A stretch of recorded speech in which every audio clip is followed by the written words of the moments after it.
I need some guitars to review. I wonder what they've got in here today.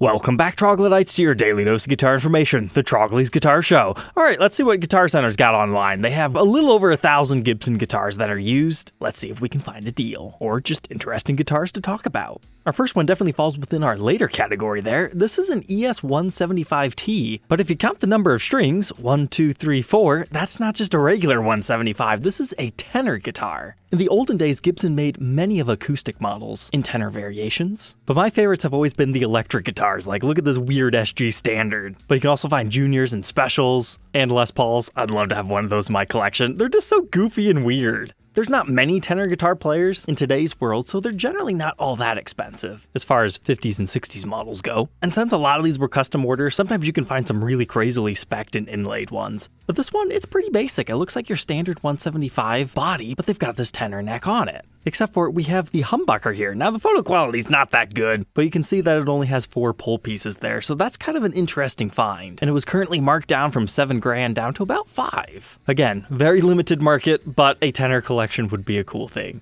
Next up, we have a Les Paul signature model. That's right, this is technically a Les Paul. I have reviewed these in the past. But the best way to think about this is an offset 335. It's part of the low impedance electronics, you know, like the Les Paul recording model. But it doesn't have the exact same pickups, but these things sound phenomenal. And we can't really tell too much from these photos, but it looks like maybe just their truss rod cover's been replaced. That does not seem to be that bad of a deal from a name brand dealer. And there we go, factory second and a repair on the side of the guitar, which unfortunately didn't get photographed.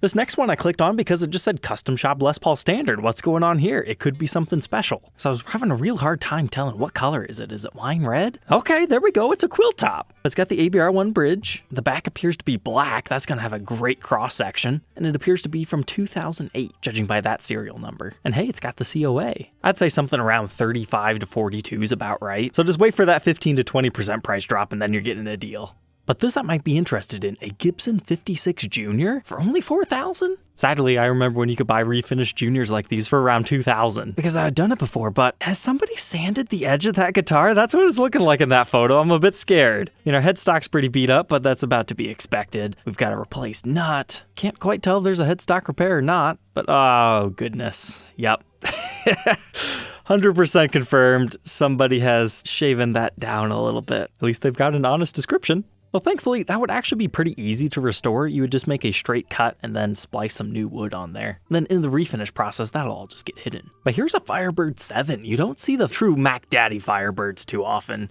And when you do, they're typically from the early 2000s. So I wanted to see what the story of this one was at $3,800. It's looking like it might be candy apple red. You can really see the metallic nature of the finish on our headstock, but without a serial number photo, I can't tell you what era that one's from, but it definitely looks 2000s-ish to me, so that might be an alright price depending on a lot of factors. But this was a great find, the Grace Potter Signature Flying V. I have an old video on this. It's not even really worth watching, but these Grace Potter Vs are pretty cool. If I remember correctly, they called it Nocturnal Brown. It's an interesting finish. It has binding along it. It's got this unique pick guard. I like how they took the time to blur out the neck pickup because somebody's face was reflecting. But these are kind of hard to find. I've seen them sell up to $4,500 before, but that is a very out there price. And it would only sell to somebody who really, really wants it and is tired of waiting for one to show up. I would say that is a fair price, although sometimes you can get them as cheap as $2,500. But next up, we've got a 1990 Firebird V. I do collect early 90s Firebirds, so that's a pretty good price for a standard one. But I wanted to see if maybe there was something a little bit more special to it. Looks like regular finish.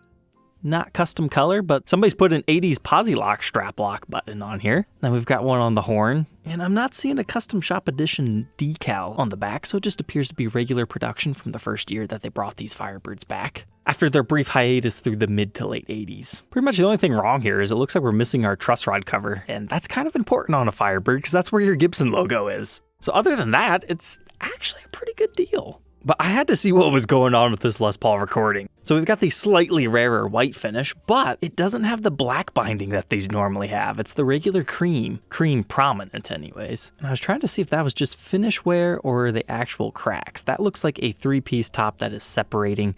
This definitely had some moisture damage to it, which is kind of a shame because you're going to have to refinish the top to make it look right again. And in doing so, you're going to lose that beautiful patina that the white has become.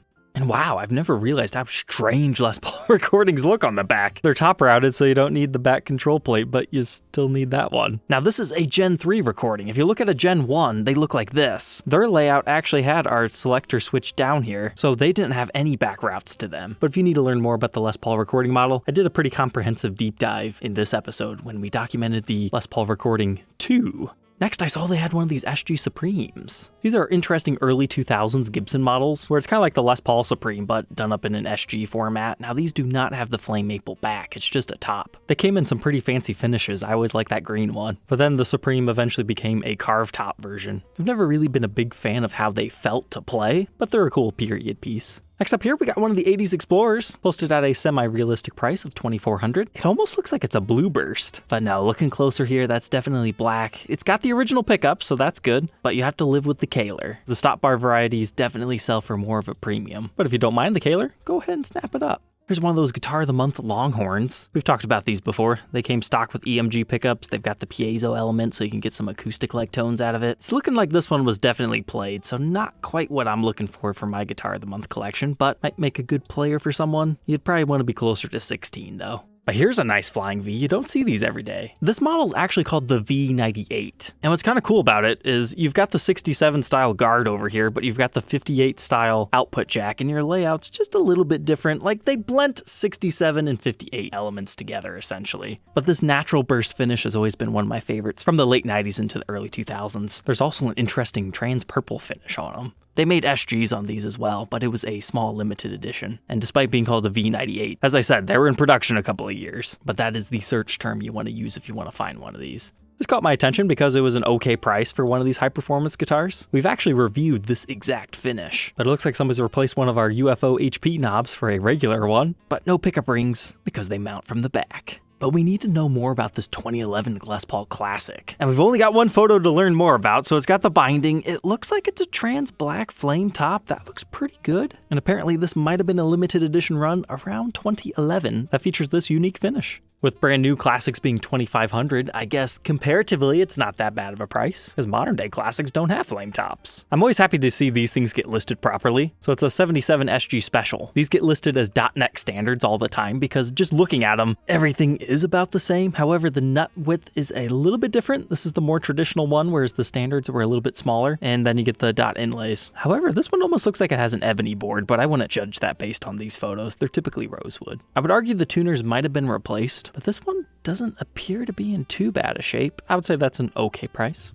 Next, I saw this SG-3. It's labeled as a Guitar of the Week, but unfortunately, no, it's not. You can check out this episode if you need to learn all about the Guitar of the Week. There are 3 SG-3s within Guitar of the Week, but unfortunately, this one came later than that series. Although it's arguably cooler than some of the ones that were in the original GOTW run. Because we don't have single coils, we got humbuckers. Kind of like SG Custom meets SG-3. This one just had a pretty big price drop down to $1,800. It's one of the Government Series 2 guitars. But oh, crack in neck. Doesn't affect anything. I wonder if that crack actually happened while they owned it, because that's a pretty severe cut in price. A lot of the value of the Government Series just comes down to the collectible factor of it, so if there's a crack in it, that's really going to limit who's going to buy that. You also had one of the Government Les Pauls, $1,700 right there. Is there a crack in the neck on this one? Not according to the description anyways. If you're just buying one of these as a purely speculative thing, go for Series 1 because Series 2 wasn't as popular at the time of release. Like, did they still sell? Yes, but as far as the used market and vintage is concerned, people prefer Gen 1 because it's got the money green case and it's a darker color. And these were just satin finishes, so you've got a little bit of wear right here. Buying from Guitar Center, that's actually a pretty fair price from them. Had to click on this because you don't see the studio shreds too often. $15.99. I think that's what these things were brand new, but it's called the Shred because it has a Floyd Rose built into it. Looks like somebody swapped out our pickups for EMGs though. But I mean, it's got a Floyd Rose. Of course you might want some active pickups. Let's find out what this V's all about at $15.29. Could be something special, could be something nothing. Oh, okay, it's one of those Trad Pro Vs that has the binding on the top. They've got the whole zebra electronics. And if I'm remembering correctly, this is just like the Explorer Pros that we talked about in this episode, where they're shrunken bodies by about 10%. So that went from going, to, okay, not a bad price. Because if you go to reverb over here, there's 18, 16, 2000, 2100. So it's not every day that Guitar Center is the cheapest one on the market. They've got bills to pay.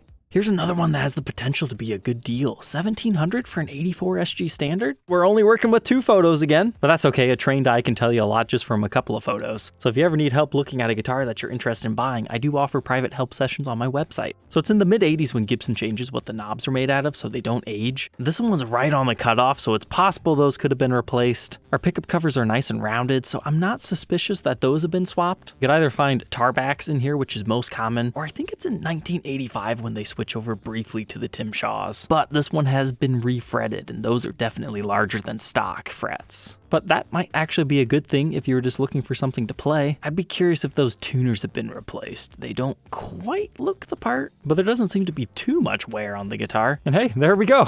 What do you know? See, sometimes the descriptions are helpful. So I was right on the tuners, was right on the refret. Play wear, you can't really tell in the photos, but whatever. But we couldn't see it's stamped a second, but that doesn't really matter too much as long as it's the right price. That's something if you're in the market, call them up, see what else is going on with that guitar, because that is a pretty fair price. But what is going on with this one? An 86 SG Standard, $1,500, that's a really good price. But then we're greeted with this. Seymour Duncan Firebird pickups, a Kahler trem system, a whole new pick guard just encapsulating the entire guitar. I am scared to look underneath that. Did they just leave the routes alone? Or did they actually route out the guitar? Oh wow. Master volume, and apparently no tone, and an output jack on the front. This is the craziest SG I've seen in a while. It's got that weird prehistoric logo to it when they were trying to emulate the Gibson 51. So I'm sure this might have scared some people away thinking it's a fake, but no, it's real. Looks like our tuners have been swapped out, but wow. That could be a lot of fun for like $1,000, if you don't mind the Kahler. But sticking on with our 80s SGs, here's one of the Special 400s. Now we get the gunmetal gray finish over here, technically called charcoal metallic, but it ages to a green hue. And I was really hoping this one didn't have the Kahler, because all of them that I've seen have had the Kahler, but if I could ever find a stop bar variety, I'd be very happy. But it comes with 2 single coils and a humbucker. You get the switches just like you find on the US1 or U2, but it looks like we might have had a neck pocket crack on this one. In fact, you know what? I think I remember seeing this one on Reverb. The guy must have got tired and traded it into Guitar Center. I'll be honest, you can get them for about that in non-repaired condition. Trad Pros are a great way to get a Les Paul Standard, like guitar. Now this is one of the Guitar Center's exclusive ones that has a mahogany top. I believe they have all the fancy electronics to them as well, but the Trad Pro models technically ranked below the regular traditionals, but they were relatively affordable in the 2010s era. I remember dealing with them a lot. Nowadays they're like $2,500 brand new, and they're just Guitar Center exclusives, but yeah, that's a good price for a player. In fact, they have 2 of these. This is a cool limited edition run of Les Paul Studios in the early 2000s. There's also a copper version of this, but that's a nice blue. It's got the straight up ebony fretboard with no markers. 14 is about market value because they're kind of unique. There's better guitars out there, but if you're looking for something that not everybody has, might be an option. And then look, we've got an Ibanez Geo being sold as a Gibson 1980s J50. This one was too funny not to share. The headstock has been lightly modified, otherwise mint condition. Nah, it's just their background removal thing just decided to get rid of the headstock, okay. But oh, nice, it's one of those tobacco burst finish SGs. The chrome hardware looks pretty good. That's not too bad if you call up to see what's actually going on with that guitar. But these things are always fun, the Q-300. So generally these are pretty cheap, like this is $900. I do have a review on a cool single humbucker version. I actually really like that guitar. It's one I kept mainly because I think it's worth more than the market pays at this time. And I enjoyed it so much in the single humbucker variety. But usually on this one, you don't find 3 single coils. You find an HSS. So that's actually a semi-harder configuration to find. If that has a case, that's a fair price. But oh, apparently this is the Q-300. But our last guitar in our journey is actually one of the 70s tributes. These used to be so plentiful on the market. They were a lot of fun, a great bang for the buck. You could pick them up between $500 and $1,000 used. And they're great. And then all of a sudden they all disappeared because people bought them up and they haven't been selling them as often. That's a pretty good price for one of these. It's tempting to pick that up to re-review it within today's standards. Alright, Troglodytes, I hope you enjoyed checking out what Guitar Center had. Don't forget to like, comment, and subscribe, and we'll catch you tomorrow on the next one. Take care.